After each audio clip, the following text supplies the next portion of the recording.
Hey boys and girls, I'm here to make a video about greymen. I've been asked to do this by Mr. 511 and Polo, so I'll do it for you. But basically, I went and got some clothes, jeans. These are marine issue combat boots, but just some Walmart jeans. Yes, they came this way. I think the kids now call it relieved when it comes with cuts. And this shirt. It's not anything special. Alright. But a good example of gray man is neutral colors. Earth tone colors. Grays. Whites. Not so much whites as shades of gray. More like tan, brown, coyote, OD green. Sorry, I'm rolling up my sleeves, so the camera's going all over the place. But what I'm wearing right now is it's indicative of gray man. Even if someone saw me out here, sitting here talking, making this video, they wouldn't remember me 2 days from now in most cases. Gray man isn't any one set of rules. And this is the problem. You've got 5,000,001 fucking videos on YouTube about gray man this and gray man that and gray man this. Alright, I'm hiking. I have a camelback. Minus this, it doesn't really stand out. Okay? And yes, that's product placement right there. This is my shamag. It's to keep the sun off me. But that shamag and my piece can go in this camelback real fast. Gray man is a mindset. Anyone who's done martial arts, any actual martial arts, that teach you anything, knows that there's no sense in focusing on any one set of rules. Be fluid. Ebb and flow and change with the scenario and environment you're in. There's no logical reason to keep to one mindset, I guess you could say, or one set style of gray man. It changes depending on the environment you're in. If I was down in Seattle, okay, this shamag would be worn as a scarf, and I'd wear a knit hat and hipster type clothes. I would look like a normal hipster chick with the glasses and the whole nine, and have a Starbucks cup, because that's how I'd blend in better. Here on this side of Washington, the conservative side, this blends in more. This looks like most of the men and women and how they dress out here when they go hiking. A lot of people here open carry. Washington and Oregon are open carry states. So carrying a gun itself is conspicuous.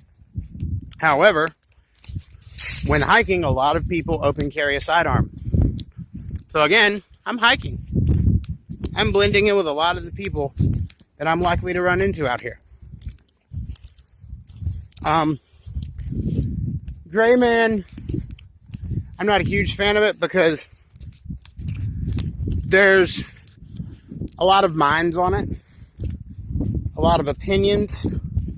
And you know what they say about opinions, they're like assholes. Everyone's got one, and they usually smell real bad. Or something like that. But the point is to blend in.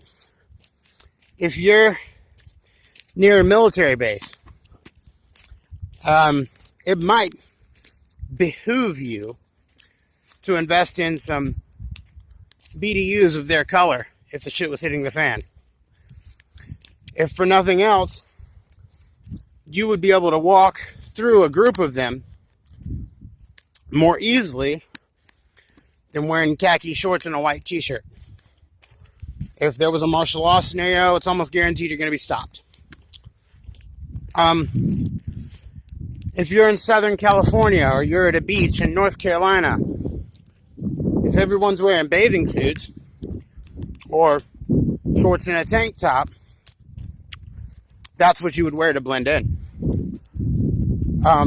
If you're in a mall, depending on your age bracket, I don't know, a lot of people are going to say, oh, age doesn't matter. It really doesn't. But if you're trying to blend in, you want to blend in, not be yourself.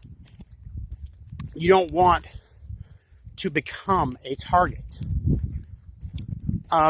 If you're in a mall, you want to wear what most of the other people are wearing. You want to look, act, and behave like everyone else. I'm out here looking at the artwork on these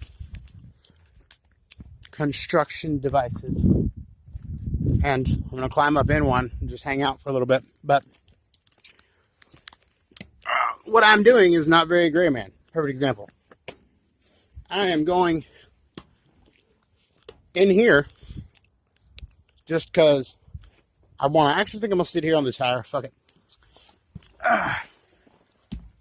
The idea is to look, behave, and act like everyone around you.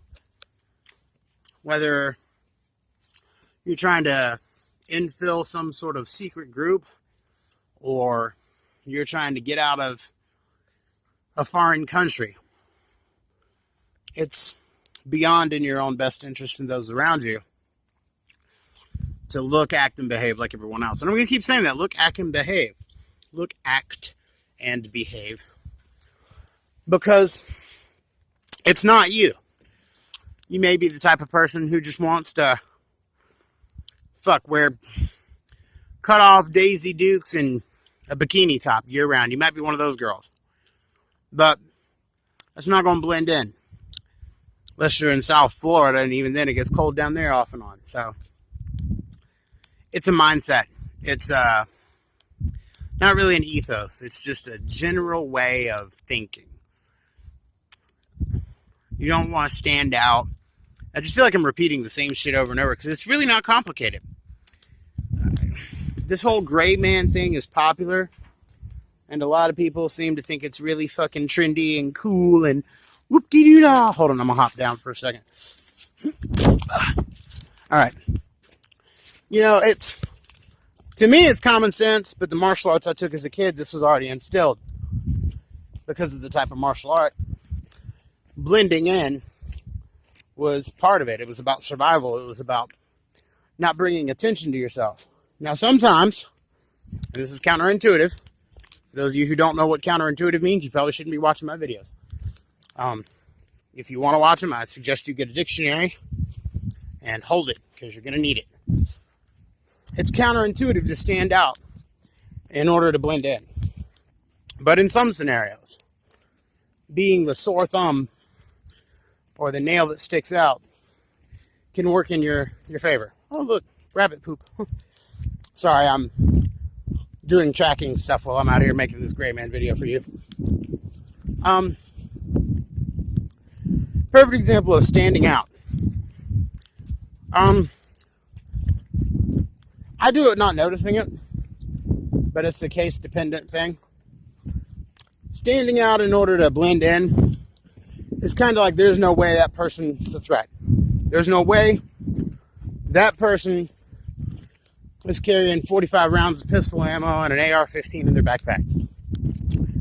I'm trans. Most of you know this. I'm also part of a really fucking cool, badass, and accepting patriot group, which is not a militia. But that's something else altogether. And when I go in public, I wear what's comfortable. And usually, I'll either open or conceal carry depending on my mood. Typically, I get looks because most transgender people don't carry, if open carry, a firearm. So, that already gets me looks. But they tend to leave me alone. They think there's no way this person, this, that, the third. Insert whatever label or assumption you want. Now I'm over here by this amazing piece of artwork. And I'm going to sit down here in the shade so I can finish talking to you awesome people. As a general rule of thumb, know your environment, know who's around you, know the type of people you're dealing with.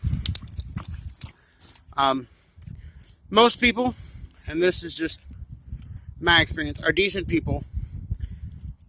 And I'm going to say something that's going to trigger a lot of people, whether it's cops or military or whatever. They're just decent people, men and women, trying to get home and do their job.